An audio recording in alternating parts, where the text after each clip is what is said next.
Mabuhay, aloha. My name is Jürgen Steinmetz, joining you from eTurbo News and the Breaking News Show, this time from Manila, Philippines, and from College Station, Texas. It's a beautiful day here in the Philippines today, nice and sunny and very warm. And Peter, how's everything in College Station? Well, it's a beautiful night here in College Station.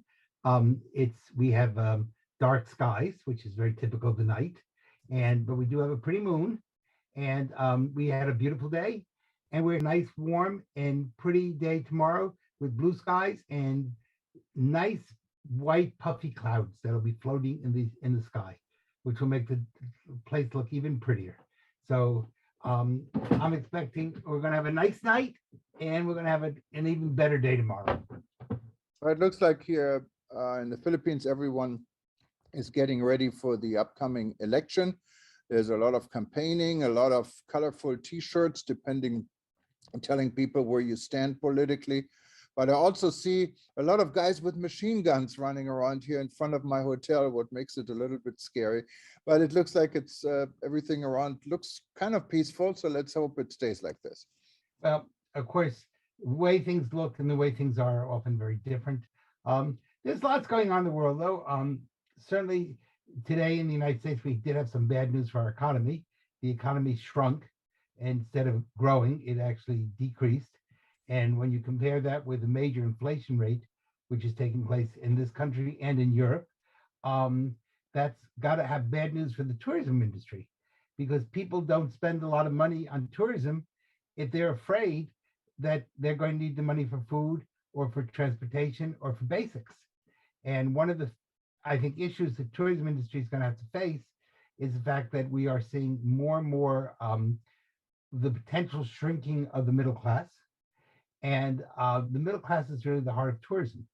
So if the cost of, especially of diesel fuel, continues to rise, you're going to see people really needing to spend a lot more money on their basic food and air conditioning in the summer or in the winter. Of course, we saw also in Europe, and Germany now backed down because the Russians decided to cut off oil to Poland and to Bulgaria, two countries which don't have major pipelines. But this has really scared the Germans radically. And the Germans are really afraid that if the Russians cut off oil to them, this could cause a major summer crisis all across Europe as far as vacations, travel. And of course, people are they need energy. Without energy, you're stuck. You can't move anyplace. So these are going to be real challenges. This could be really the summer of discontent. And this could be a very difficult summer. Hopefully not, but there's the potential for it to be. And don't forget, Peter, I just saw a report just minutes ago in the National Geographic about expecting that marine life, as we know today, will pretty much be completely extinct in 2300. Obviously, you and I won't be here, or none of us will be here to see this, but it's still quite shocking if you think that maybe life on Earth would become impossible in a few hundred years. Yeah, I don't know if that report, how its total accuracy. That's based on what's called a theory that actually started in the 1890s. I'm sorry, yeah, in the 1890s, based on the assumption that the Earth would be overpopulated by the year 1910, and that the world would start coming to an end. And by the way, they're predicting the end of marine life forever. So, one, I think whenever you see those reports, you have to take them with a little bit of a grain of salt. It's assuming that the world doesn't come together and one does not protect marine life. Two, that often these are miscalculations because they're based on a statistical model which has tended to be more inaccurate than accurate on the whole. So we'll have to see. Of course, neither you or I will be here to turn to National Geographic in 300 years and say, you guys were wrong. But I think what you're really saying is it's important that we do have good conservation, that we work on ways of protecting the oceans. and that we work on ways of developing new food sources. Um, and that means that part of the problem is, of course, the green energy people. And what they're in many ways doing is they're hurting the environment terribly. And there's a difference between environmentalism and climate change people. The environmentalists and the climate change people don't always agree with each other. And that's something that has to be thought through. There's a lot of confusion about that. The people in climate change really are running a religion, they're not running science. The ecology people are running science. So there's two different sides, but we have seen Malthusian impact, was what it's called in the 19th century, that the earth would not be able to sustain life about 1910. Obviously, it is past 2010, and we are still here.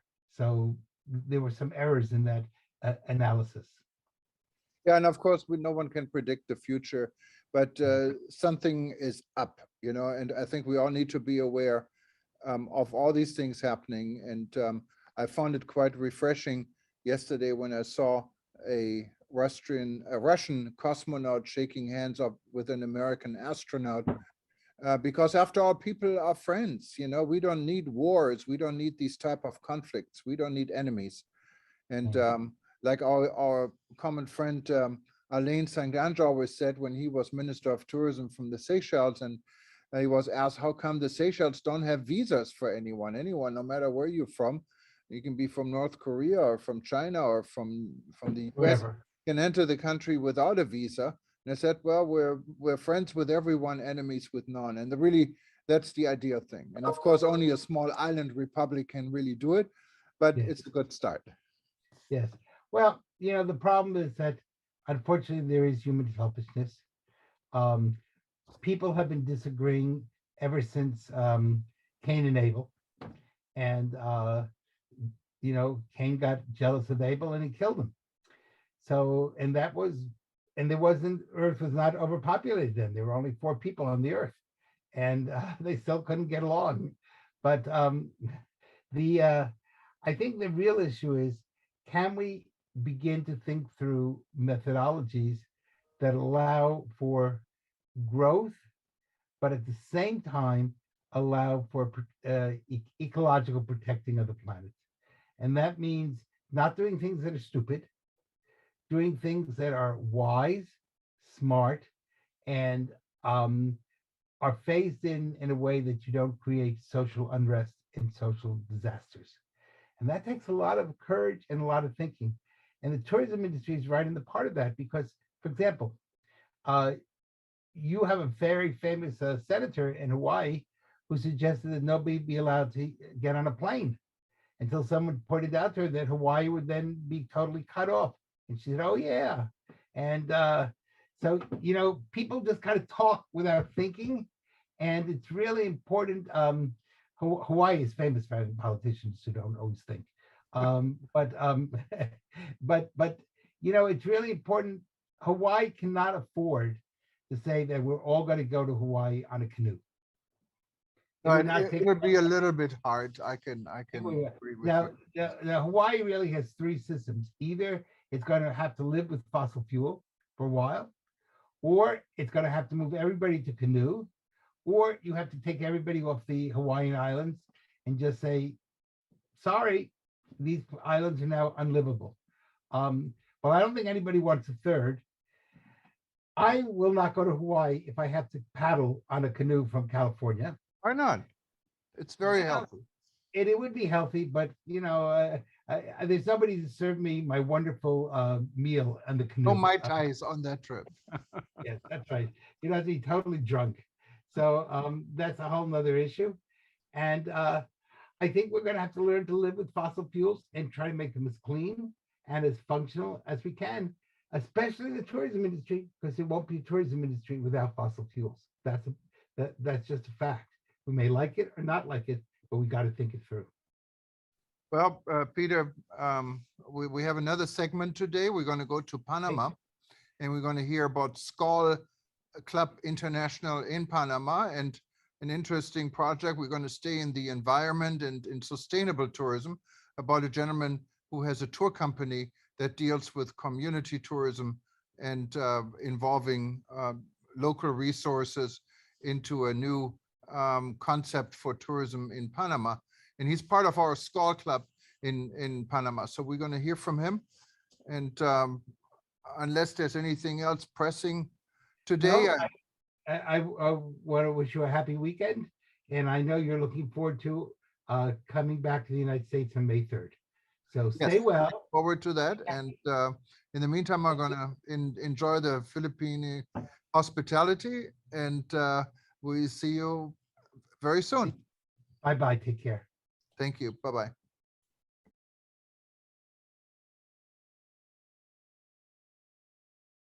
Hello and good afternoon. Today, we have a very special guest from Panama, Mr. Roberto Baca. And Roberto is involved in an organization. I'm also involved. It's called International. And of course, most of you that are in the travel and tourism industry know SCOL. And we're going to do a lot more about SCOL in the next, this year, because we want everyone to know how great of an organization SCOL is and then how timely it is. It's because it's about doing business among friends. SCOL has been around for how many years now, Roberto? Is it not 86 years, actually, yeah, 1934. Yeah. 86 years, and it started in France and in Sweden, I believe. That's correct. With a group of people coming together, traveling and having a good time, and it now expanded in clubs. It's kind of, if you look at a Rotary Club, it's kind of a similar concept, and it's global, and especially now in the times of crisis and conflicts. SCOL is playing a very important role to keep the peace part of the travel and tourism industry together. So we're very happy to have Roberto with us. He's actually joining us from Panama. And most of you probably know where Panama is. It's in Central America. It's actually very accessible for those that live in the United States, and also in Europe. You have TACA Airline, I believe it's Copa Airlines. Copa Airlines, but it's part of the Star Alliance, and it's a really amazing place to visit. I had the privilege of visiting Panama one time. A lot of culture, a lot of history. Everyone knows the Panama Canal. But Roberto, tell us a little bit more about SCOL, Panama, and what you're doing. Well, we're pretty much, just following what our president in SCOL International has said that we should do, right? Enhance the number of new members is one of our goals. And we've been able to actually enhance from 39, we used to have to 47. That's 25% of the new members we have in our membership. And also, well, yes, we are pretty much restructuring our ways of governance in such a way that we have been able to make some promotional changes dealing with social networks.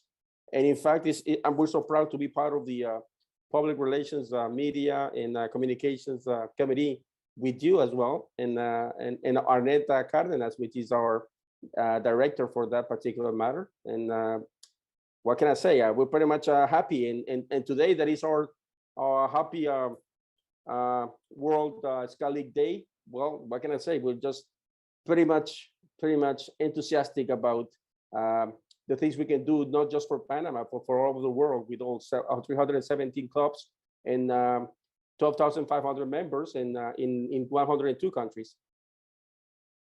It's called, yeah, it's an amazing organization, and it's very international and global. SCOL is doing a lot of good things. It's relevant these times, especially when we go through all of this. But tell us a little bit more. I understand you're involved in sustainable tourism projects. Yes, we're working with sustainable tourism issues in 4 regions in which we divide the country here in Panama: the Occidental region, the Central region, the Canal region, and the Oriental region, which is pretty much close to Colombia, and that's in the Darien province.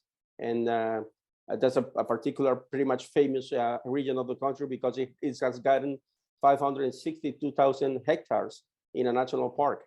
So that's actually called the lung of Central America, because the national park that is the biggest one in Central America as well. So we got a lot of things to actually do here in Panama, not just the canal, but the Panama Canal is actually our main tourism attraction. So we're actually trying to make efforts for people to come to Panama, not just to the canal, but to other parts of the country as well, as you already been to the canal yourself. Yeah, and I know that your Minister of Tourism, who is, I think, comes from the hospitality industry, young guy, was in New York just last week. One of our reporters, Dr. Eleanor Garley, attended the event in New York about Panama, and he was talking a lot about community tourism. What is it about community tourism and Panama?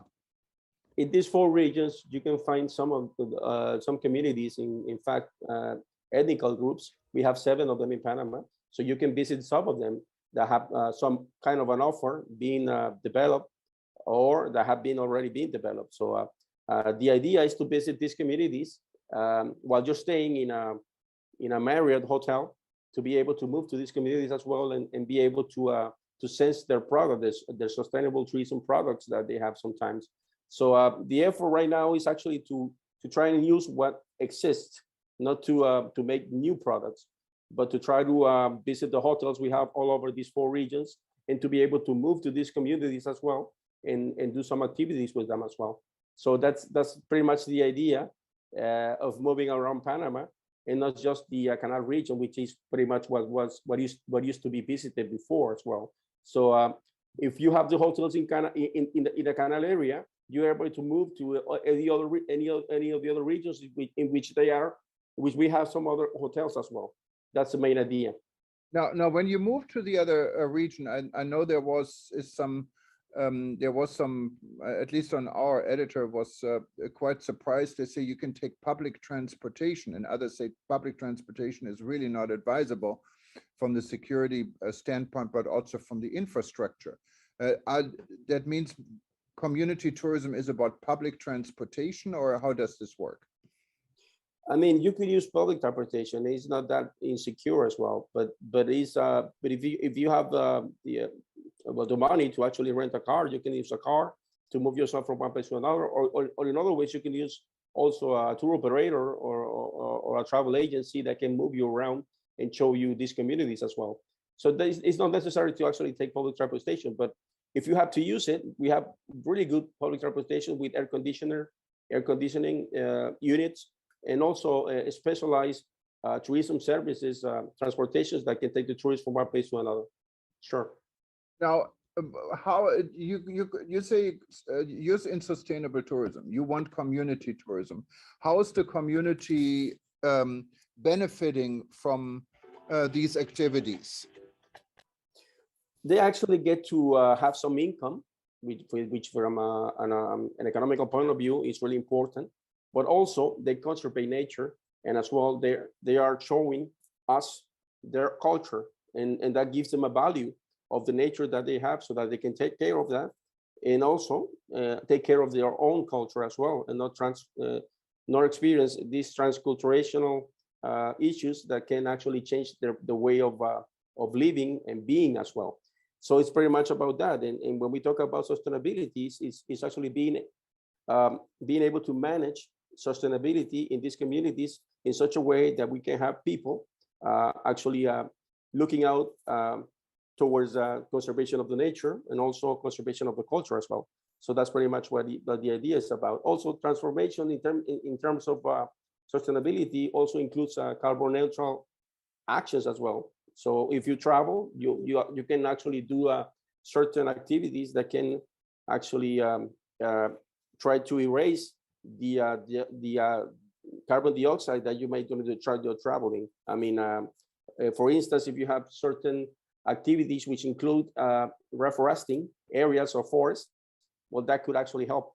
And that's the kind of thing that not just in Panama, but also Costa Rica and other countries surrounding Panama are doing as well.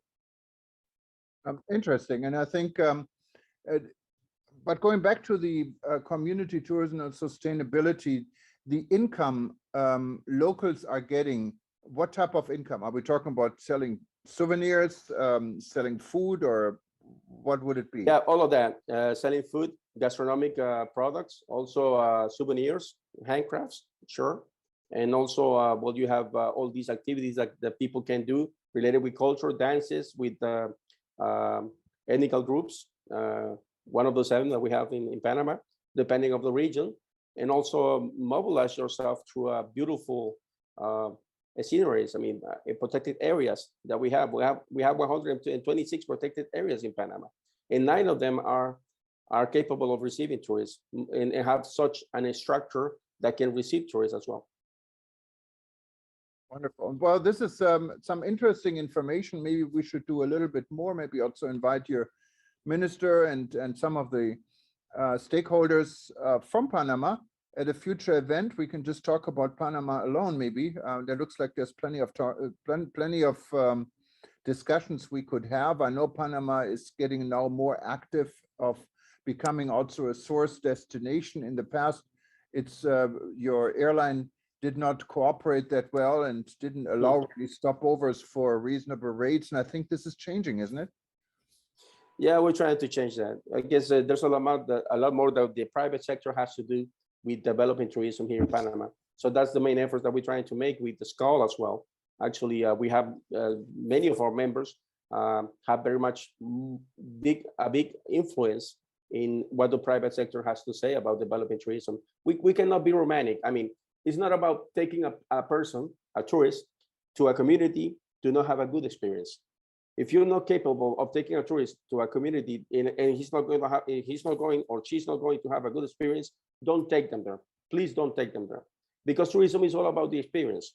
You want to have a good experience. You don't want to go to a community by being romantic and saying we're going to make some money for them and everything, but they're not ready to receive tourists. So that's the point here in Panama. We're trying to actually, with SCAL, to let the tourism ministry to actually the way they should do things, and try to take advantage of what we have in each region that is capable of being visited right now, and and what we have to work on to actually make things better for those destinations that have to be or need to be improved. Oh, well, very interesting. And Roberto, thank you so much for joining us today. And hopefully we can hear a lot more. And all the best to you and our friends at SCAL. Well, as we say here in SCAL, together we are stronger as one. That's what we're doing all over the world. Thank you very much, Jorgen.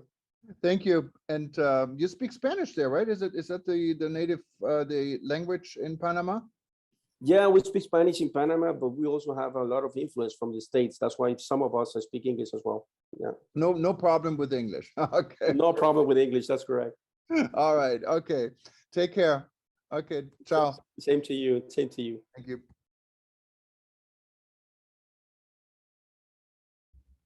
From SCAL, Panama, we're now going to Canada. And I forgot to mention, anyone who wanted to know a little bit more about SCAL, you can find SCAL on the website. Just go to scal.org. It's spelled SKAL.org. You can also, when you're at eTurbo News, click on our partner page, and you also find this blue logo from SCAL, and you can search and you find many articles about SCAL and what they're doing. It's a wonderful organization. I'm very proud to belong to it. And today we're also going to speak, and he's standing by to Dennis Smith. He is in Winnipeg in Canada.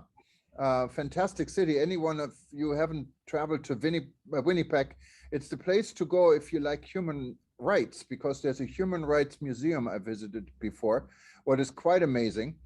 And it's if you really like wide open spaces, that's the place to go. And Dennis Smith is the executive director, I believe, for SCAL Canada. Welcome, Dennis. Well, good morning from Canada. Tell us a little bit more about you, about SCAL in Canada, and how's everything going? Well, it's been certainly a challenging last couple of years, but we have a very, very strong core of people in Canada that have been very involved with SCAL. Personally, I've been involved for about 15 years, and I've had the opportunity to travel to about 10 North American conferences, as well as about 6 international conferences. And it's a fantastic organization to make connections worldwide on a business-to-business basis, as well as just social connections. So it's been very, very rewarding for myself personally. And Skull, how many Skull clubs do you have? Because Skull is built on local clubs. It's really a global organization, but with a strong local flair, because every Skull club kind of works almost independent under one global roof, right? Absolutely, yeah. We have 15 clubs currently in Canada, and we're continuing to work on trying to develop new clubs. We kind of look for that grassroots approach in terms of even building new clubs, where we have a category of membership called active individuals. So we try and get people locally to join to form that foundation. We work with them on helping them understand the organization, and then eventually building up so they actually have a club in their area as well. And I know you guys have been really active. I remember the cruise I went on. It was a Skull annual conference. It went up Halifax and some of the beautiful sites on the Atlantic Ocean, far away from Winnipeg, I guess. But I think you guys from Skull Canada put this all together, and I still remember this was a great event, because Skull is also about fun. It's about partnership. It's about friendship, and it's about business. And so what are your goals for this year? We're all coming out of a pandemic right now and trying to get back to normal. Well, we started our process last year. We understood that there were going to be a number of members dropping off because of the pandemic and people's businesses suffering. And so we really started to strategize on recovery.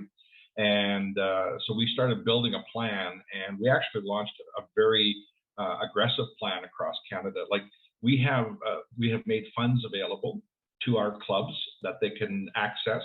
They can also access funds from Skull International, and we can help them develop innovative events to attract people to come and experience Skull.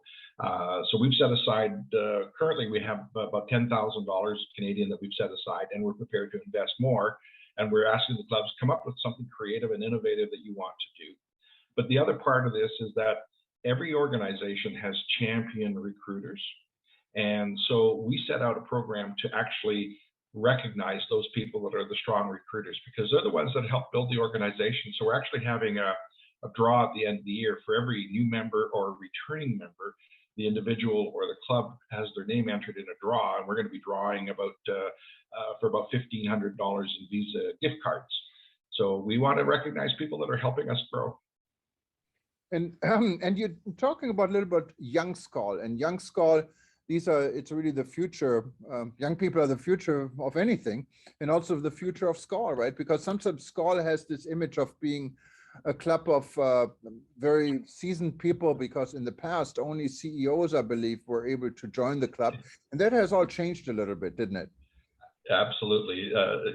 Your word "seasoned" is certainly a good one to use. I belong to that club now, so what can I say? Don't we all? But that is the challenge of the organization. It does reach the more senior, upper management and senior management levels. So by default, you're going to have more mature people. But we have younger people that are buying into their family businesses or taking over new positions. And Young Skull starts at the college or university level, and it also extends into a category of Young Skull professionals, so that you have young people that are just coming into the business, into junior to intermediate level management positions that can become integrated. And that has been very successful with some of the clubs in Canada that have used that tool. So, there's different ways of people getting connected, whether it's as an active individual member or as a Young Skull person. So it's a good resource, and a lot of clubs work very, very closely with their local colleges and universities that have travel and tourism programs to help educate them on what the organization's about. Well, and so if you had a wish list, what cities in Canada should have a Skull club and don't have one yet? Well, I could name off about 100 cities. Unfortunately, our capital, Ottawa, it's a very challenging market. We used to have a club there, but we don't. We've tried a couple of times to reestablish it, but it's a very, very challenging market to hold people's attention. We have some maritime provinces that were really, really hit hard with the pandemic, and tourism is like everything in those markets. And we had 2 clubs, and they are currently on hold because they've just lost too many members. So that's kind of a big focus for us to help them recapture those members and then reestablish those clubs. So, I'm hoping over the next couple of years that we'll get back up towards about, 18, 19 clubs and have really good representation from coast to coast. Wonderful. And one last thing, doing business with friends, what does it mean for you guys in Canada? Well, we've actually taken a step further. In Canada, we've actually launched a satellite program, which we call Connect the Skull Way. And it's part of our Canadian platform where, it's actually available to any member worldwide, but it is driven in Canada primarily. We really see connecting in three key areas. One is on a business-to-business basis. Secondly is on that social network, creating new friends. And thirdly is on the personal travel side, where you can reach out to any club anywhere in the world and ask people for help for, maybe a special arrangements for accommodations or travel information or just local connections. So we drive that as the primary benefits of the organization. And that's really the nice thing about Skull, because when you travel and there's a Skull club, you can feel like you're at home because you're welcome to attend and to be part of the local scene, and you probably make new friends, right? That's one of the ideas, I believe, behind Skull. Absolutely, and you're right about that. Like the cruise out of New York that went up to Halifax, we were at an international conference in Australia, and my wife and I planned on staying longer, but we didn't have any plans, and we met some wonderful people in Australia who said, "Come on up, come visit us," and we ended up staying at these wonderful places along the Gold Coast, and it was just all spontaneous connections with people. So it happens that at that level, and you go to these conferences and you meet with people that you met 10 years ago, and it's like you're meeting your best friend. It is that kind of a connection in the organization. And that's what we need, especially in today's age with war and everything else going on. And Skull has actually, not Skull Canada necessarily, but the Skull clubs in Europe and Romania, we had a session on all these wonderful things they have been doing to help refugees from Ukraine. So it's really a good organization to belong to. And no matter where you are in the world, if you don't have a Skull club, think about forming one. If there is a Skull club in your region, join it. Just go to skull.org, I believe is the website. And you can sign up. And if you have any difficulties, feel free to contact us. I'm a Skull member also, and we'd be happy to help you wherever we can to be part of our community. And it's a lot of fun, I can tell you that. Well, Dennis, thank you very much for joining us. And for everyone else, please stay tuned. We're going to go to Manila, Philippines. And today was the start of the Coffee Festival 2022. What's also a lot of fun. We have just some short scenes from the opening today. And after this, we're going to say goodbye. Aloha, mabuhay. I'm in the Philippines right now. And bonjour. I guess in Winnipeg, they speak English for most part. Good night. Goodbye. And if you wanted to see any of our events, anytime, go to breakingnewsshow.com. It's linked from all our websites. You can watch us again. And this will be repeated over the weekend. So just stay tuned, or if you're on any of our website and you feel like watching us and you don't see the live stream, just click on it anyway. It's going to start over and you can see us again. And also for everyone, have a wonderful weekend. Stay safe, and hopefully the world remains as peaceful as possible. Thank you very much, and see you soon. Aloha.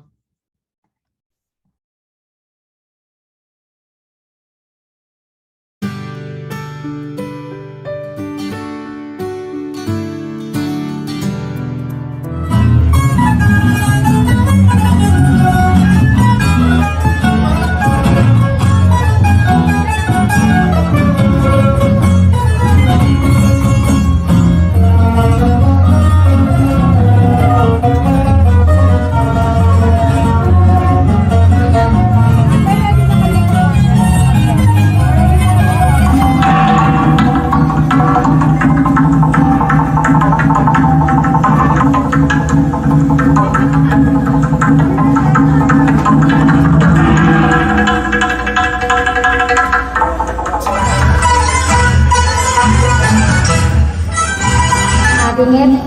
We are still alert level 1. Cases continually become low, and more importantly, hospitals are not full. And a lot of hospitals have already removed their COVID ward. It's because of your passion and perseverance for this advocate that we are here today, and I congratulate all of you for doing so. You have shown faith in our produce, our farmers, and our consumers, international and local. But Rich, you might be very pressured because, you know, His Excellency was telling me they have the best coffee. So maybe, maybe we can compare, but I'm sure that we can find ways on which we can promote each of our coffee beans. May this festival continue to harvest that faith in the coming years. Thank you very much. Stay safe, and please get your boosters if you haven't gotten your boosters yet. Maraming salamat po.